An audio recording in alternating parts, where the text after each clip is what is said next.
Bhojpuri cinema के superstar, एक जाना माना चेहरा, actor and singer Pawan Singh एक बार फिर से भारतीय जनता पार्टी में शामिल हो चुके हैं। क्या इस बार पवन सिंह विधानसभा चुनाव लड़ने वाले हैं? ऐसा इसलिए क्योंकि हाल ही में बिजनेस टाइकॉन अश्नीर ग्रोवर का reality show rise and fall छोड़कर वो सीधे पहुंच गए बिहार के विधानसभा चुनावी मैदान में। ऐसे में हर कोई यही सवाल कर रहा है कि कहीं इस बार पवन सिंह का इरादा चुनाव लड़ने का तो नहीं है। हाल ही में सोशल मीडिया पर कुछ तस्वीरें आई जो कि खूब वायरल हुई। केंद्रीय गृह मंत्री अमित शाह और राष्ट्रीय अध्यक्ष जेपी नड्डा के साथ में पवन सिंह की वो तस्वीरें थी, जिससे ये अटकलें लगाई जा रही थी कि पवन सिंह का इस बार विधानसभा चुनाव में प्रत्याशी बनना लगभग तय है।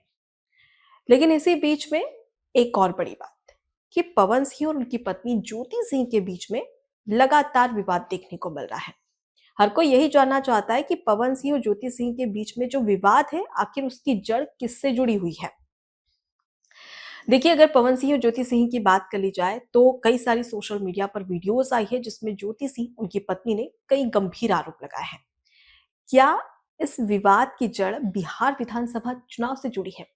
ऐसे तमाम सवाल है जिस पर आज हम बातचीत करने वाले हैं। लेकिन सबसे पहले इसकी शुरुआत करेंगे पवन सिंह से। जी हाँ, पवन सिंह जो कि भोजपुरी सिनेमा का एक जाना माना और बड़ा चेहरा, किसी परिचय या पहचान का मोहताज नहीं है। आपने वो गाना तो सुना ही होगा, लॉलीपॉप लागे लो। एक ऐसा सॉन्ग जिसने रातों रात पवन सिंह को स्टार बना दिया। और ये गाना सिर्फ बिहार ही नहीं बल्कि पूरे देश में खूब फेमस हुआ। यहाँ तक ये कहा जा सकता है कि आज भी खूब फेमस है। वो इसलिए क्योंकि अगर आज भी ये सॉन्ग बज जाए तो आप अपने पैर को थिरकने से नहीं रोक सकते।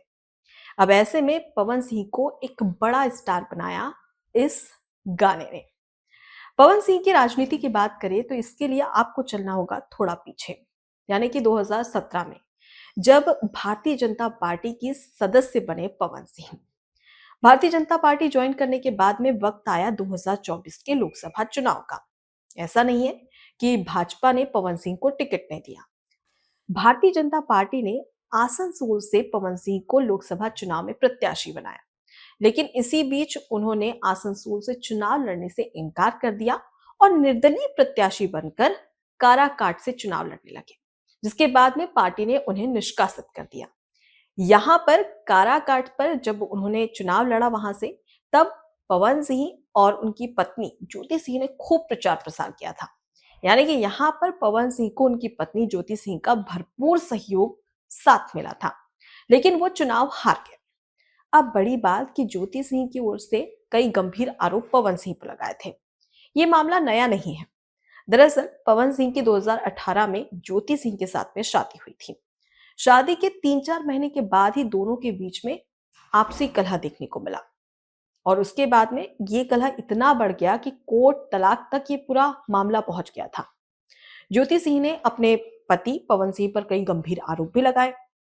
ज्योति सिंह का साफ तौर पर कहना था कि उन्हें प्रताड़ित किया जाता है, उन्हें अबॉर्शन करवाने के लिए मजबूर किया गया, उन्हें जान से मारने की धमकी तक दी गई। ये गंभीर आरोप ज्योति सिंह की ओर से लगाए गए थे। उसके बाद में सुलह हो गया, सब कुछ ठीक हो गया। लेकिन अब फिर से वही मामला उजागर हो रहा है, लेकिन इसके पीछे का कारण कुछ और है। पवन सिंह का कहना है कि ज्योति सिंह चाहती है कि उन्हें विधानसभा चुनाव, बिहार के विधानसभा चुनाव में सीट दी जाए, वो भी चुनाव लड़े। लेकिन वो उनके बस में नहीं है, तो उन्होंने साफ तौर पर मना कर दिया कि मैं तुम्हें विधानसभा चुनाव में सीट नहीं दिलवा सकता हूं, क्योंकि ये मेरे बस में नहीं है। इस बात से ज्योति सिंह इतनी नाराज हो गई जिसकी वजह से वो इस प्रकार से परेशान कर रही है। और साथ ही पवन सिंह ने यह भी कहा कि कोई इंसान सिर्फ चुनाव के लिए इतना नीचे कैसे गिर सकता है। ये पवन सिंह की ओर से कहा गया है। लेकिन सबसे बड़ी बात कि ज्योति सिंह ने कई गंभीर आरोप इस बार भी लगाए। उन्होंने कहा कि लोकसभा चुनाव के दौरान पवन सिंह किसी दूसरी महिला के साथ होटल जाते थे, जो कि उन्हें बर्दाश्त नहीं हुआ। और उसके अलावा उन्होंने कई बड़ी बातें भी कही है। अब इसमें कितनी सच्चाई है ये तो पवन सिंह और ज्योति सिंह ही जाने। लेकिन सबसे बड़ी बात कि पवन सिंह जो कि रियलिटी शो कर रहे थे, शो छोड़कर सीधे विधानसभा चुनाव और बीजेपी की सदस्यता आखिर क्यों ली? क्या पवन सिंह को पहले नहीं पता था कि शो के पहले ही, मतलब शो के बीच में ही, बिहार में विधानसभा चुनाव होने वाले हैं, तो फिर उन्होंने शो ज्वाइन क्यों किया? और जब शो ज्वाइन कर लिया तो शो को छोड़ा क्यों? अब यहाँ पर एक और बड़ी वजह कि पवन सिंह को लगा कि वो विधानसभा चुनाव लड़ने वाले हैं। ऐसी बातें कही जा रही है। लेकिन क्या वाकई में पवन सिंह विधानसभा चुनाव लड़ने वाले हैं? दरअसल पवन सिंह ने इस बात से साफ तौर पर इनकार कर दिया है और उनका एक बयान सामने आया जिसमें उन्होंने कहा कि वो बिहार विधानसभा चुनाव में चुनाव नहीं लड़ने वाले हैं। वो हमेशा अपनी पार्टी के लिए खड़े हैं, खड़े थे और खड़े रहेंगे और हमेशा उसकी ताकत बनेंगे, यानी कि इस बार वो विधानसभा चुनाव नहीं लड़ेंगे। अब अचानक से पवन सिंह ने ये बयान क्यों दिया? इसके पीछे भी कहा जा रहा है। दरअसल जन सुराज के संस्थापक प्रशांत किशोर जिनसे मिलने के लिए पहुंची थी पवन सिंह की पत्नी ज्योति सिंह।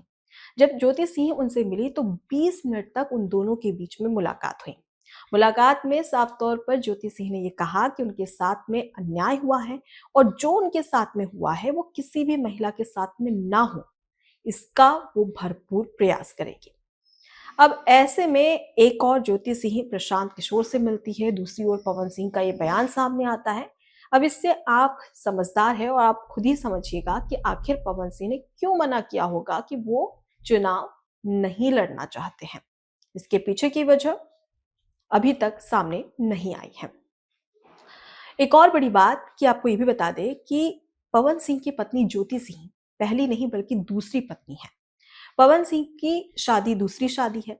दरअसल पवन सिंह की शादी पहली पत्नी वेट आपको यहाँ पर एक और बड़ी बात बता दें कि पवन सिंह की पत्नी ज्योति सिंह उनकी दूसरी पत्नी है।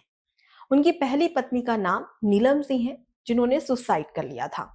उसके बाद उनकी शादी हुई 2018 में ज्योति सिंह से और अब चल रहा है विवाद। ये विवाद कहाँ थमेगा इसका अंदाजा हम किसी को भी नहीं है। लेकिन इस बार पवन सिंह बिहार विधानसभा चुनाव में चर्चा का विषय बना हुआ है, चाहे वो भारतीय जनता पार्टी को एक बार फिर से ज्वाइन करने की बात हो या ज्योति सिंह के साथ में जो उनके विवाद हो रहे उसे लेकर हो। अब यहाँ पर एनडीए को क्या फायदा होगा पवन सिंह के आने से?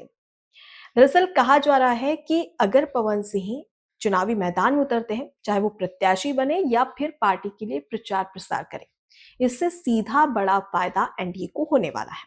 वो क्या फायदा है वो हम बता देते हैं।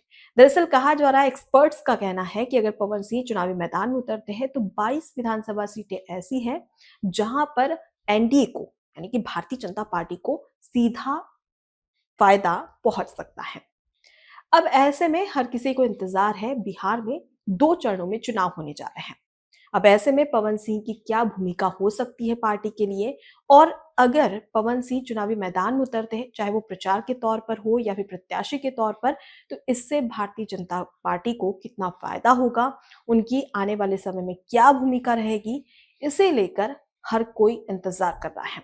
और साथ ही पवन सिंह और ज्योति सिंह के बीच में जो विवाद हो रहा है वो कब खत्म होगा और इसके पीछे की सही वजह क्या है, इसके लिए करना होगा थोड़ा इंतजार।